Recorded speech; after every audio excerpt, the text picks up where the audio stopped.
Good morning, everybody. It is a wonderful Sunday on the 3rd of May, and you are listening to UC News. So, starting off with this weekend's broadcast, I want to get into some Texas info because, we live in Texas, and hey, it's Texas. Anyway, focusing on what's happening right now. This week, our governor of Texas, Governor Greg Abbott, ordered the National Guard to go directly monitor Navy SEAL and Green Beret joint training at one of the dozens of U.S. military bases we have, forcing a Lieutenant Colonel Mark Listora, hopefully I'm not butchering the name, to approach the governor himself at his office and explain the operation was simply to hone in on the unit's weaknesses and pretty much improve them. What did the governor do when he heard this? He kindly escorted him out of the office, expressing his fears that President Obama is using this basic training of sorts as a staging ground for an invasion of Texas by the federal government's military. So yeah, just to summarize what I just said, this week, I believe starting on Monday and lasting till today, our governor of Texas ordered the National Guard to go watch American soldiers, the Navy SEALs to be more specific, and the Green Beret, practice together on operations they'd use on the frontier in the Middle East, because he was concerned that they were going to invade Texas. Yeah. That just happened. So anyway, he sent a message to the president addressing his disdain for him and stating about how he dislikes his plans to try to take us over. I don't know if he's taking this seriously or if he's just doing this to give us a show, but one way or another, he just spent some serious taxpayer dollars on sending the National Guard out to watch soldiers train because he's afraid they're preparing for an invasion. So that's one of the big things that happened this week. Another thing, we all know Ted Cruz and how Greg Abbott are kind of buddies. A while back, Ted Cruz began his efforts to pretty much go against the Affordable Care Act in general, that other words known as Obamacare. And then we all know that Greg Abbott started suing the Obama administration over the Care Act as well. So, is this smart? Two politicians that both have substantial power going against the Care Act, ACA if you want to call it shorter things? Not really. Now, why do I say this? Living in a super uber conservative state bled in red? That's easy. Here's my logic. Texas currently has the highest rate of uninsured people in the nation. And that's just about for everything. And that's pretty bad. Now, since the introduction of the Affordable Care Act, or Obamacare, from what I've read on a couple of reports, including one from Rice University, which is highly regarded, is that prior to the introduction of the act in Texas, our overall uninsured rate was at 24.6%. Since Obamacare has been enacted into Texas, along with the majority of other states, along with every other state, my bad, that percent has dropped by 9 in Texas, which still leaves us the highest in the nation, which is terrible because we're Texas. We should be the best. Anyway, as I was saying, which still leaves us the highest in the nation in terms of uninsured people in a single state. It's dropped us in a matter of 18 months down by 9%, which is a tremendous success. So why would these politicians want to get rid of something that's helping the people? Yeah, that's a questionable thing. I'll have to also say, why do people not like Obamacare? And truth be told, it's literally like any other source of insurance you will pay for by a company, with the major exception that it'll take you even if you have any previous disabilities. Something no business will do, because it's bad business to do that. The difference is this is a federal thing, which means their job is to help the people as the company's trying to make a profit. So yeah, that's one of the good things, which makes you wonder why everyone hates it. And another thing, upon all the dozens and dozens of taxes you pay for, you have to give about $20 a year, given your status and your financial status. It's about $20 a year in taxes to sustain the ACA, which is actually surprisingly not too much when you weigh it against other taxes.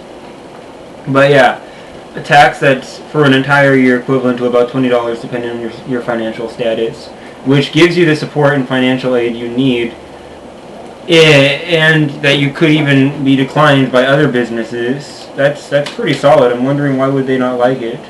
Overall, though, the ACA has actually helped people through providing services to those otherwise who couldn't afford it, which is a good thing. Our job as a people is to help each other. So The act is doing its task. Now, the claim that people need to be more independent of the government is what, I'm going to be blunt, what old people make, the young people believe, or try to emphasize that you got to be more independent of the government. It's quite peculiar. You see, a lot of those elder individuals who are saying that we have to be more independent of the government are individuals who lived during either the Depression or the post 10 years after the Depression, when the New Deal's acts were still functioning. And then there's the baby boomers, and then there's the guys from the 60s. They're all the people that are telling our generation we have to be independent of the government, we can't let it get into our lives, then that Obamacare is bad. Which is weird, because they're also the guys that are going to be getting pensions as soon as they retire. And last year, the last baby boomer retired, which means that they're going to start getting their pensions beginning this year. And those pensions are government-based pieces of income that they give to these people. So saying that you got to be unreliant, you can't rely on the government is ironic, because throughout their entire lives, the acts that were created during the New Deal by Mr. Roosevelt are things that they pretty much have been working off of, and they're going to still be working off of even into this century, when our generation is going to go into debt due to student loans and other various affairs, including paying off their pensions. So yeah, that's ironic, and I just wanted to throw that out there for the random use of common sense. The money that could be used towards us younger individuals getting through this century without having to worry about a second Great Depression is being used for the older generation that literally hates what's technically supposed to be helping everyone. But yeah, I guess if you want to put it in a nicer term of things, we're like Greece. The only thing that's keeping us from collapsing is the fact that we can print money out like crazy, unlike Greece, where they can't because they're part of a union which won't let them do that. We're also currently $18 trillion going on $19 trillion by the end of this year, and that's a lot of debt. We have more debt than Greece does if you look at it from perspective. I mean, in terms of how they can get banked out by Germany and saved, we're a little bit more in the muck. But on to other news, hopefully not as depressing or oppositional. The police officers responsible for Freddie Gray's death in Baltimore have been charged with manslaughter, so that's a good thing. And the punishment phase of our legal system is going to begin now, which is a better thing. Too bad it just took several weeks, a lot of pissed off people, several riots, 160 other African Americans being killed prior to Freddie Gray, and numerous protests across the nation, including New York City, Philadelphia, and Dallas. So yeah, it took all that, but we finally got justice for his death, which is a good job to the American legal system, even though it's super broken, as I think almost everyone has seen at this point in time. So that's news. Another thing that's really big is that the Republicans within the House have begun a campaign to cancel out NASA's Earth Science budget for 2016. And the Democrats have begun their campaign to fight back, but they'll likely fail since they no longer own the House. So, what is NASA's Earth Science budget?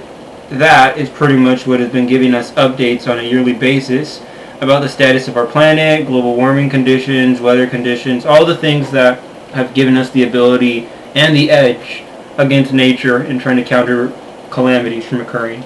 So yeah, our wonderful Republicans are going to try to kill that, and if they succeed, which they will likely succeed, the budget for 2016 on that section of science will be lost for America, and we will be sending ourselves into a scientific dark period in our history, where Germany and other countries are investing one heavy sum of money in their science programs. So yeah, that's bad. That's a bad thing. It started also on Monday, just like what our wonderful governor did. But the problem is this will impact the entire nation, and more than likely every single living person in this nation. So yeah, that's bad. This is a really depressing chat. I hope I'm giving you guys information you haven't yet heard, and if you haven't yet heard it, it's good that you know it now. Oh, another thing. Mr. Robert Reich, an I apologize, his last name is German, Reich. Anyway, an American economist and renowned political activist addressed to the U.S. recently, how do I put this, why our developed nation is now suffering economically and its people are struggling. So, without further ado, I'll get into that point. What he stated in summarization is that globalization and technology have made us less competitive, leaving businesses to use outsourced lower-paid workers and machines to produce what U.S. citizens once did. This, combined with the broken educational system, a lack of effort in making the wealthier classes pay more taxes without the evasions they can achieve, and our disinterest in investing in the productivity and redistribution of American-made goods in our nation will lead to an economic crash and overall collapse of us as a first-world country. So that's pretty much what he said. Nations like China and Japan are now the main producers of U.S. goods, and in this short time of selling to us, we have already gone through 2 recessions, 1 Great Recession, and what a lot of people at this point in time are predicting, the Second Great Depression, starting in estimated 2020. But that's if we're lucky, or if we're unlucky. So that's the news for this Sunday. Also, I have a question for the week that I hope you guys can answer.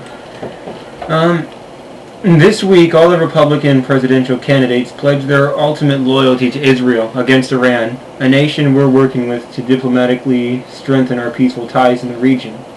So, my question to you is, why do we support Israel so much? Or at least, why do the politicians that we're currently dealing with support Israel so much?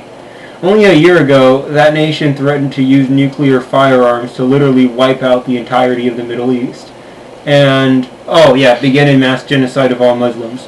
This has not been big news, and I'm really surprised about that, given that their politicians made statements about that only a few weeks ago. So, who is the good guy here, we have to ask ourselves. Plus, if you think about it, the U.S. has literally destroyed Iran twice and rebuilt it twice. So, why would we want to have politicians that hate the nation that we've been pretty much wrecking? So yeah, why would we hate a country as weak as that? That's the question for this weekend, and I'd hope you guys could answer it as soon as possible. Besides that, you were listening to UC News on this Sunday chat, and I hope you guys have a great one. Peace.